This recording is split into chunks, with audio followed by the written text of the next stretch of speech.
دی آیت مبارکه کې د صلات خوف طریقه بیانولې کی. صلات خوف دی ته وایي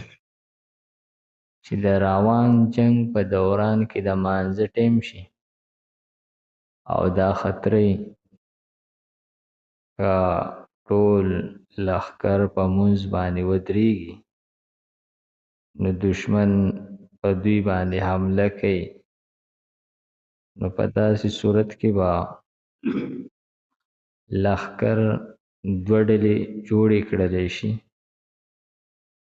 او یوه ډله به دشمن ته ودرېږي او دویمه ډله به د امام سره په مانځه ودرېږي او دوی سره به خپلې زغرې د بچاو ټول سامان به دوی اغوستی او اسلحه به ورسره هم وي.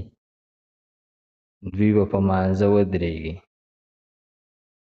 نو چې کله دوی د امام سره یو رکعت پوره کړي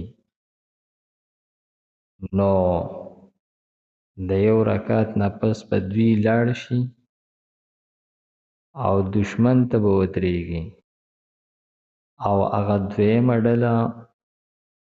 هغه به راشي د امام سره به دویم رکعت وکړي.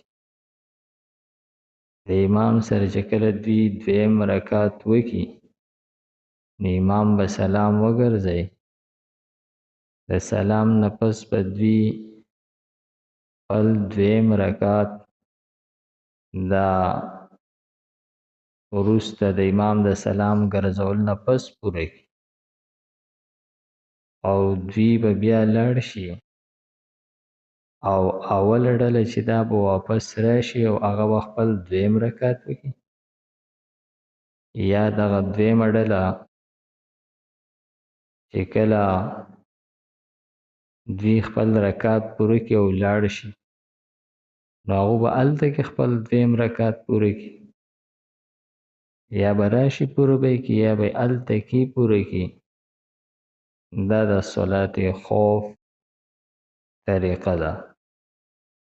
وایي چې په دې مانځه کې په منځ کې ګرځېدل دا روا کړلی شوي دي د ضرورت د وجې نه.